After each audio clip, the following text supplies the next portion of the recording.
Hello, my name is Mederick, and this is a message from Med. Last week, Med, Eric, and I discussed the 8th chapter of 1 Samuel. Samuel, like Eli, wasn't able to establish his sons as leaders for the people of Israel. As a result, Israel requested a king to be like the other nations.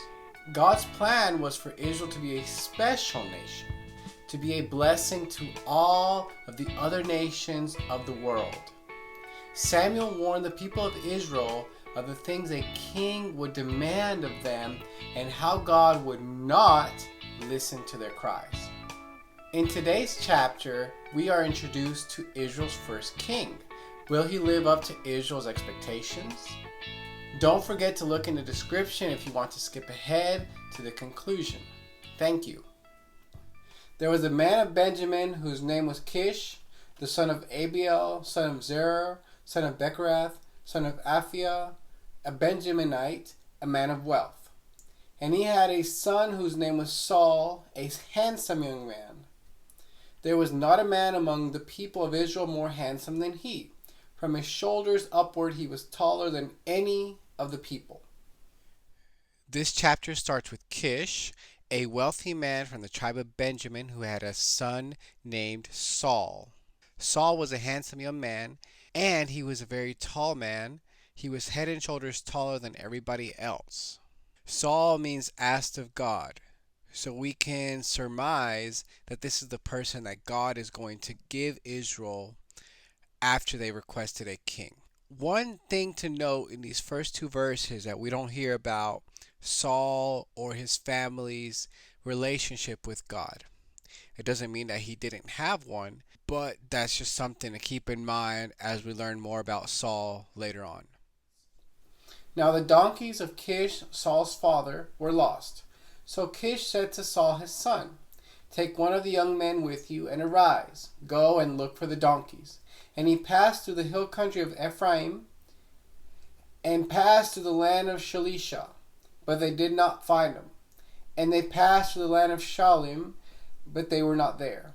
Then they passed through the land of Benjamin, but did not find them. When they came to the land of Zuph, Saul said to his servant who was with him, "Come, let us go back, lest my father cease to care about the donkeys and become anxious about us." But he said to him, "Behold, there is a man of God in this city, and he is a man who is held in honor. All that he says comes true, and so now let us go there. Perhaps he can tell us the way we should go." Then Saul said to his servant, "But if we go, what can we bring the man? For the bread in our sacks is gone, and there is no present to bring to the man of God. What do we have?" The servant answered Saul again, "Here, I have with me a quarter of a shekel of silver, and I will give it to the man of God to tell us our way." Formerly in Israel, when a man went to inquire of God, he said, "Come, let us go to the seer." For today's prophet was formerly called a seer. And Saul said to his servant, "Well said, come, let us go." So they went to the city where the man of God was. As they went up to the hill to the city, they met young women coming out to draw water and said to them, "Is the seer here?" They answered, "He is. Behold, he is just ahead of you. Hurry. He has come just now to the city because the people have a sacrifice today on the high place. As soon as you enter the city, you will find him before he goes up to the high place to eat. For the people will not eat until he comes, since he must bless the sacrifice. Afterward, those who are invited will eat. Now go up, for you will meet him immediately." So they went up to the city. As they were entering the city, they saw Samuel coming out toward them on his way to the high place. So it comes to pass that Kish's donkeys disappear. Nobody knows where they went. So Kish sends Saul to find them. Saul obeys Kish, something that is important. He goes with one of the servants, and they try to go find the donkeys.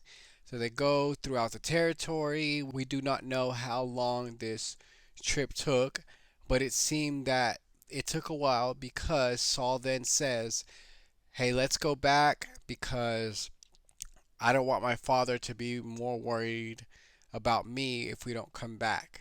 However, Saul's servant says, nearby is a man of God, and everything he says comes true. So he suggested that they go visit Samuel and see if he could help them find the donkeys. However, Saul does not want to necessarily go because he has no gift. This doesn't mean that Samuel charged whenever people came to him, but it was just a good custom to bring a gift when you saw a prophet or a seer, as they called him. Through this testimony of the servant of Saul, we see how Samuel's reputation has persisted through all these years. Since he was a small child to a young man, and now as an older gentleman, we see that he still has this reputation of being faithful to God and God being faithful to him. So when they get close to the city, they find some women and they tell them where to go to meet Samuel. Now the day before Saul came, the Lord had revealed to Samuel, tomorrow about this time I will send to you a man from the land of Benjamin, and you shall anoint him to be prince over my people Israel. He shall save my people from the hand of the Philistines, for I have seen my people, because their cry has come to me. When Samuel saw Saul, the Lord told him, here is the man of whom I spoke to you. He it is who shall restrain my people. Then Saul approached Samuel in the gate and said, tell me, where is the house of the seer? Samuel said to Saul, I am the seer. Go up before me to the high place, for today you shall eat with me, and in the morning I will let you go and will tell you all that is in your mind. As for your donkeys that were lost 3 days ago, do not set your mind on them, for they have been found. And for whom is all that is desirable in Israel? Is it not for you and for all your father's house? Saul answered, am I not a Benjamite from the least of the tribes of Israel? And is not my clan the humblest of all the clans of the tribe of Benjamin? Why then have you spoken to me this way? Saul seemed to be surprised by Samuel's words because he says, am I not a Benjamite from the least of the tribes of Israel? So in a certain sense, he was a wealthy man, or at least from a wealthy family, but he understood that his family, his tribe, was of the least or the youngest of Jacob or Israel's sons. Then Samuel took Saul and his young man and brought them into the hall and gave them a place at the head of those who had been invited, who were about 30 persons. And Samuel said to the cook, bring the portion I gave you, of which I said to you, put it aside. So the cook took up the leg and what was on it and set them before Saul. And Samuel said, see, what was kept is set before you. Eat, because it was kept for you until the hour appointed, that you might eat with the guests.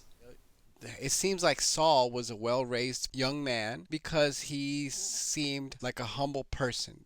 That even though he was a rich person, even though he was a handsome person, he still had a certain level of humility, which is something that is good. So Saul ate with Samuel that day. And when they came down from the high place into the city, a bed was spread for Saul on the roof, and he lay down to sleep.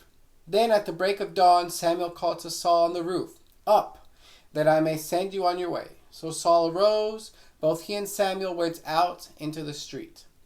As they were going down to the outskirts of the city, Samuel said to Saul, tell the servant to pass on before us, and when he has passed on, stop here yourself for a while, that I may make known to you the word of God.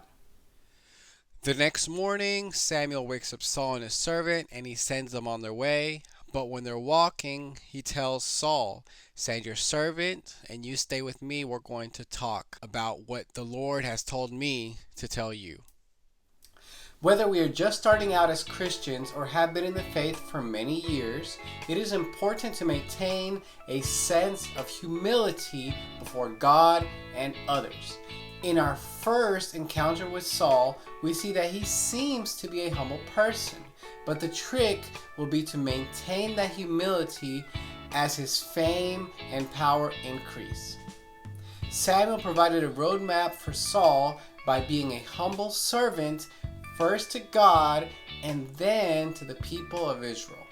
In his letter to the Ephesians, Paul states that the commandment, honor your mother and your father, is the first commandment with a promise. It will go well with you and you will live a long, happy life.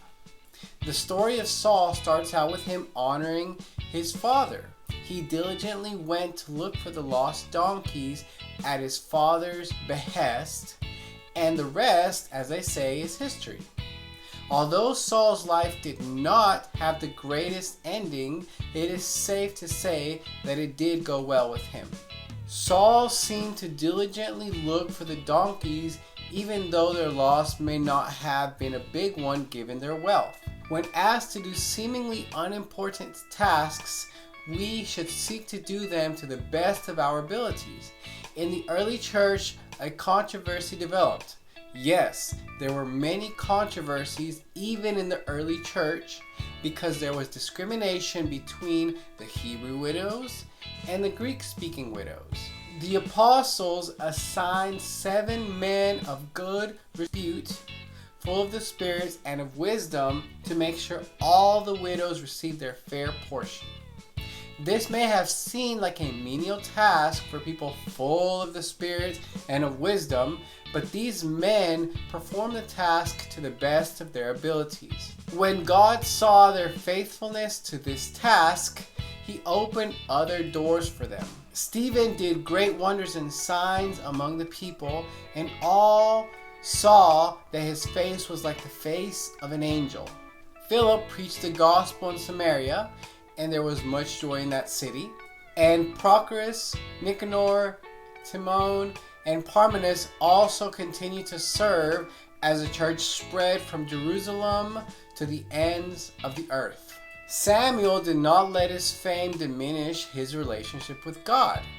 At this point, it is safe to say that Samuel was a middle-aged man, but his relationship with God was just as fresh as it was when he first met God as a small child. When Paul wrote his first letter to Timothy, he gave him instructions on how to maintain his relationship with God. Set an example for believers in speech, conduct, love, faith, and in purity.